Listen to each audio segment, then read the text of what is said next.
ओम नमः सिद्धेभ्यः। ओम नमः सिद्धेभ्यः। बोले उत्तम आकिंचन धर्म की आचार्य गुरुदेव भगवान श्री विद्या सागर जी महाराज की। चलिए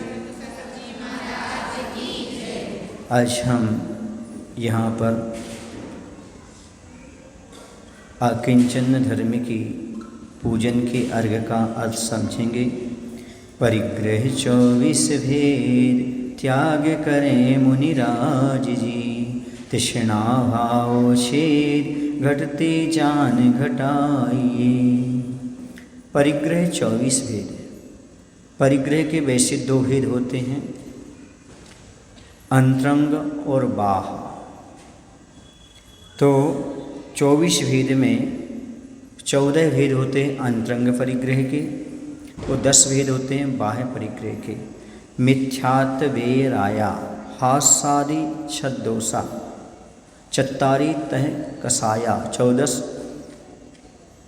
होंति गंथा अभ्यंतर गंथा। तो मिथ्यात्व, वेद, राग, हास्यादि 6 कसाय और 4 क्रोध मान माया लोभ कसाय। ऐसे 14 परिग्रह अंतरंग के होते हैं।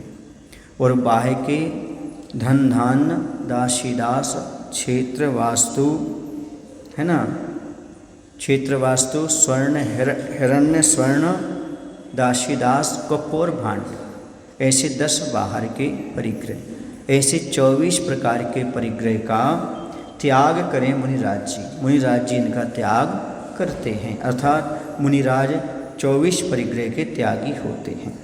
यहाँ मिथ्यात्व को भी परिग्रह में गिना है। तृष्णा भाव छेद, तृष्णा रूपी जो अंदर की परिणति है उसको छेद माने उसको समाप्त करो, निकाल दो। घटती जान घटाइए, और उसकी जितनी चाहो उतना घटते घटते घटाते चले जाइएगा।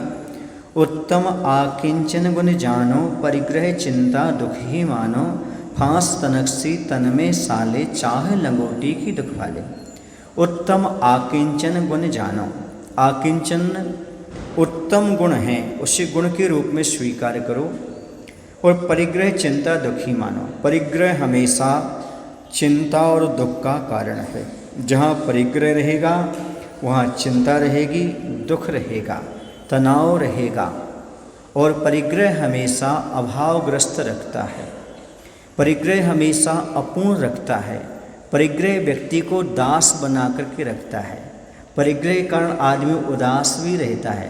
परिग्रह के कारण अशांति बनी रहती है। परिग्रह के कारण लड़ाई झगड़े होते हैं। ऐसे परिग्रह से मुक्त होने का नाम आकिंचन धर्म है। आकिंचन धर्म का अर्थ है हमारे अलावा और संसार में हमारा कुछ भी नहीं है। न किंचिनः इति आकिंचनः, मेरे अलावा किंचित पदार्थ भी मेरा नहीं है। ऐसे भाव का नाम आकिंचन धर्म हुआ करता है। आचार्य के अनुसार जैसे बाहर से दिगंबर हो वैसे अंदर से दिगंबर रहना भी आकिंचन धर्म कहलाता है। न बाहर से कोई परिग्रह हो न अंदर से कोई परिग्रह हो, इसी का नाम आकिंचन धर्म हुआ करता है। जो आकिंचन वाला होता है वो हमेशा सुखी रहता है, पूर्ण रहता है, हमेशा शांत परिणाम में रहता है। उसे किसी प्रकार का कोई तनाव कोई दुख नहीं हुआ करता है। इसलिए यहाँ पर कह रहे हैं परिग्रह चिंता दुखी मानो। परिग्रह हमेशा चिंता का कारण है, दुख का कारण है। तो आकिंचन सुख का और तनाव मुक्त रहने का सबसे अच्छा तरीका है, सबसे अच्छा उपाय है। तनाव मुक्त रहना चाहते हो तो समस्त परिग्रहों से दूर उठने का भाव बनाइएगा। फांस तनकसी तन में साले, शरीर में यदि कोई ऐसी बम्बू, तो बम्बू जानते ना, बांस नहीं जानते, बम्बू, उसकी यदि फांस थोड़ी सी चुभ जाए है ना, कांटा छोटा सा, तो वो बहुत दुखदायी होता है, अंदर पक जाता है, बहुत अंदर अंदर दुख देता है। चाहे लंगोटी के दुख वाले, भले एक लंगोटी भी क्यों ना हो तो भी वह दुख देती है। जैसे एक इतने से नोट में 500 रुपये समाये रहते, 1000 रुपये, वैसे एक लंगोटी में बहुत आसक्ति समाई रहती है। समझ रहे हैं? तो लंगोटी भी दुख का कारण बन जाती है। क्यों बन जाती है लंगोटी दुख का कारण? इसलिए बन जाती है कि उसको सुखाना, रखना, व्यवस्था करना, सारी चीज़ें हो जाती हैं। तो फांस तनकसी तन में साले, चाहे लंगोटी की दुख भाले। भाले न समता सुख कभी नर बिना, मुनि मुद्रा धरें धनी नगन पर तन नगन ठाड़े, सुर असुर पायन करें।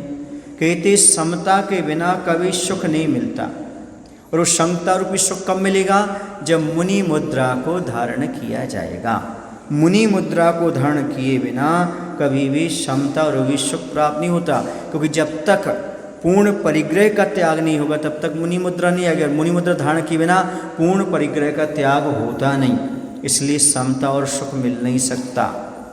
धनी नगन पर तन नगन ठाड़े, धन्य है वो जो इस पृथ्वी पर नग्न खड़े हुए हैं, उनके लिए सुर असुर पायन परें। सुर माने ऊपर के देवता, असुर माने नीचे के देवता। सुन रहे ना धर्मेंद्र आदि, सब उनके पैर छूते हैं, उनको नमस्कार करते हैं। धन्य है वो नग्न मुनिराज जो नग्न खड़े होकर के ध्यान कर रहे हैं, उनके लिए सुर असुर सभी आकर के नमस्कार किया करते हैं। घर माही तृष्णा जो घटावे, रुचि नहीं संसार सो, बहुधन बुरा हूँ भला कहिए, लीन परोपकार सो। घर के अंदर रहते आप मुनि नहीं बन रहे, कोई बात नहीं। यदि आप घर के अंदर रहते ग्रस्त हो तो घर माही, घर दल्ली मने दल्ली, घर के अंदर रहते हुए भी तृष्णा को घटाइएगा। जो आपका लोभ है, तृष्णा है, आसक्ति है, उसको थोड़ा कम करिएगा। रुचि नहीं संसार सो, और संसार से थोड़ी सी रुचि कम करिएगा। बहुधन बुरा हूँ भला कहिए, धन बहुत धन होना बुरा भी है, लेकिन भला कब है? लीन पर उपकार सो। यदि वही धन दूसरे के उपकार में लग जाए तो वही धन भला हो जाता है। बहुत धन रखना बुरा है, क्यों? क्योंकि वह बहुत आरंपरिक नरक आयु के कारण है। और यदि वही भला कैसे हो जाता है? यदि दूसरे के उपकार में लगा दिया जाए तो। सही बात यह है, परिग्रह का, धन का सही उपकार, यही सही और सदुपयोग यही है, परोपकार में लगा दो, दूसरे का भला कर दो। आप परिग्रह से भी बच जाएंगे और दूसरे के उपकार में भी आपका धन लग जाएगा, कल्याणकारी हो जाएगा। समझ गए ना? बोलिए उत्तम आकिंचन धर्म की जय। आचार्य विद्यासागर जी महाराज की जय।